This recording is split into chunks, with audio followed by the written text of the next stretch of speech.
Hey everybody, Dustin from MyFreedomSmokes here. This is David. And we are going to be talking to you about the different types of wire you can use when building your mechanical mods or your regulated devices or your tanks, RDAs, whatever you want to build. This is the stuff you're going to be using, and this is the stuff we're going to be talking about. Your run-of-the-mill, your most basic wire that you're going to hear, start with, and know that everyone knows and loves is Kanthal.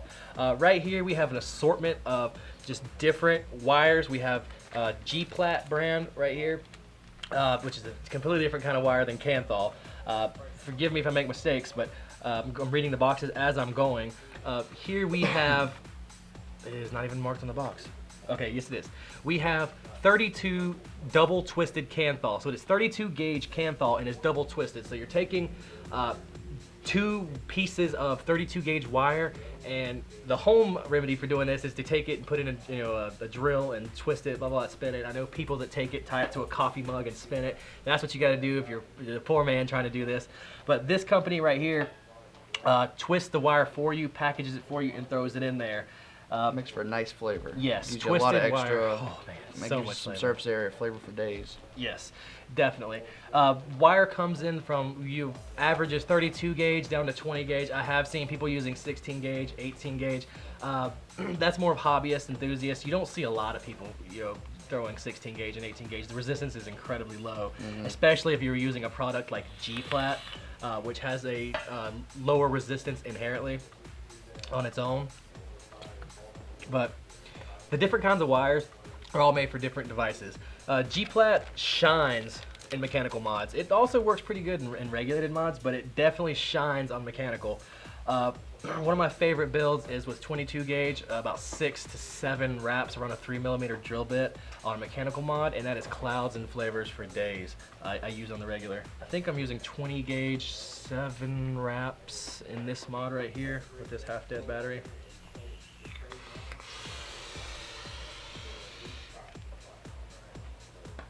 It's not terrible. What are you using? My go-to is the 24 gauge, 8 wraps around 3mm screwdriver as well. And gives you a nice, great flavor. Got plenty of surface area in there. I mean, still fires pretty well, so you still get a lot of cloud with it as well. Oh yeah, definitely. And when it comes down to things like this, you have different kinds of devices. You have your mechanical mods, which are just tube mods where it works as a mechanical device where you hit a button, it pushes the battery up, it makes contact, creates a circuit, and the resistance of the wire heats up, etc., or whatever. It's basic physics.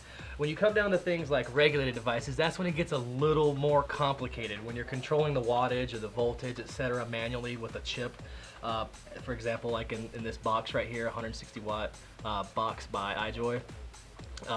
In here, whenever I hit the button, I know it's constantly firing 115 watts. The box is doing all the math for you to fire at 115 watts. You can find out the wattage and voltage of a mechanical mod based on the voltage output of your battery. With your build, you can do that math using Ohm's law to figure out your wattage. Or there's a regulated device where you just set the wattage, you set the voltage, and you fire it as it goes. We do have other devices, like here in my pocket, temperature control devices, like this IPv4S. David here has more practice with temperature control than I do. More into the proprietary, that was a complicated word, proprietary users who got into this right at the height of temperature control, and here I am just now getting into it in the past couple of weeks. Here I have a nickel coil, completely different than Kanthal, G-Plat, Gorilla Anarchist, whatever wire that you choose to use. It almost has no resistance. It's very low resistance. Very low resistance. You have to actually input the room temperature resistance of whatever the coil is. You have to input it into the device, and the device does the math, it knows with the wattage what temperature that coil is going to be. That sounds very complicated, but it is, but for us it's not, thankfully. But it knows the resistance of the wire, and it calculates it based on how much wattage, which will fluctuate, that the temperature of the coil will be. So you can set this thing at 400 degrees and know that when you hit the button, it's never going to get hotter than 400 degrees. It'll fire sometimes at 35 watts, it'll jump down into the teens, then it'll jump back up to 20, jump up to 40. Always adjusting. So like right now I'm hitting it and it's going 2.4 volts, 2.3 volts, 2.8 volts, 2.4 volts, and it's just fluctuating to stay at 20 joules with a .12 coil at 400 degrees. With that being said, you do not want to put Canthal or G-Plat in a temperature controlled device. Vice versa, you do not want to put nickel in a non-temperature controlled device either, because very low resistance, and also as the temperature goes up and down, that resistance changes with it, so you could very well have a battery short and cause damage to yourself. And that is not good. This is to save you from the analogs of smoking. It is to save you from smoking. Cigarettes don't cut your fingers off or blow your fingers off, so let's not allow this to blow your fingers off. So be smart, vape smart, and understand safety when it comes to this stuff. G-Plat wire has a lower resistance than Canthal, so if you were to take, let's say, 8 wraps of 22 gauge Canthal, let's do dual coils around a 3mm bit, I think off the top of my head that reads out to about a 0.2-ish. Let's just call it a 0.2-ish. Let's call it 0.25 just for the sake of consistency. Don't take our word for it. Don't take our word for it. Always use an ohm reader. Yeah, we'll use an ohm meter, check your device, just be accurate. But for the sake of consistency, I'm going to use the term that 8 wraps of 22 gauge Canthal equals a 0.25.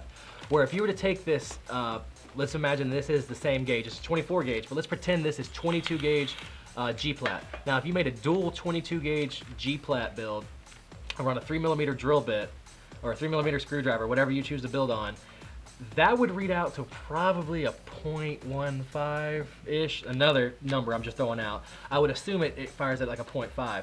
Well, some devices don't allow you to fire below like a 0.2, 0.3, so the G-Plat wouldn't work. And you're thinking like, oh, I have the same build of Canthal. It's not the same chemical composition as Canthal is. Whereas if you were to put you know, your nichrome on there, same build, and fire it, you're not supposed to pulse nichrome, it'd probably pop, but all wires are not made the same at all. Like, some of these would be dangerous the way you would build with Canthal. Like, very dangerous. It's all about battery safety and understanding your device. Yeah, Canthal is a lot more forgiving with mistakes as opposed to like a G-Plat or a nichrome. Just, it's all around generally used by, like you said, it's pretty much everybody's got Canthal. You go to any store, you're gonna find Canthal. Yeah, that's just your normal go-to wire. Something like G-Plat's more specialized for the hobbyist, competition builders, stuff like that. Definitely recommend G-Plat. When everyone asks me, how do I get into cloud chasing? How do I do this? I definitely recommend my go-to Canthal for a beginner is I tell them 26 gauge. Just get a regular mechanical mod or get a basic regulated device and just do 7 to 8 reps. That's plenty of flavor. The 8 reps is going to give you a wide coil, so you'll have plenty of surface area, which is going to give you the best flavor you can possibly get. The wire is thin enough where it's not going to get too hot and create a throat irritant, but it's also thin enough to work with. 20 gauge is completely, you know, it's out of mind complicated to work with if you're using like a drill bit, not a jig or something. But it's just an easy thing to start with. We will be doing a complete, you know, probably like a 45-minute video broken down into parts of a complete overhaul, an introduction to vaping, an introduction to coil building, an introduction to battery safety, introduction to everything. This is going to be a complete huge video that we are going to be doing eventually. It's going to teach you how to wick, teach you how to build, tell the difference in mods, what devices are, etc., blah, blah, blah. It's going to be a huge endeavor that we're going to be coming up with here shortly in the next couple of weeks.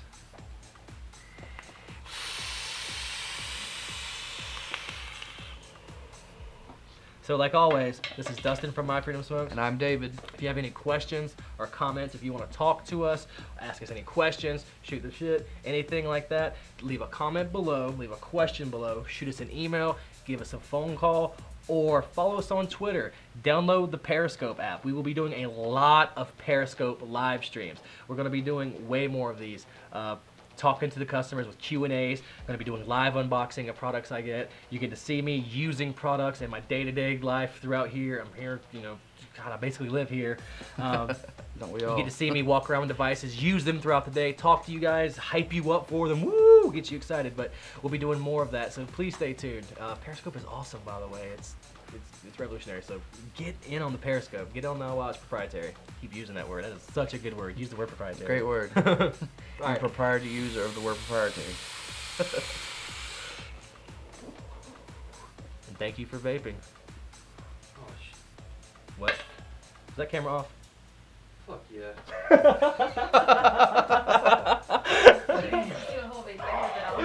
Half of one. see that? Are you? Okay. Dude, you got me.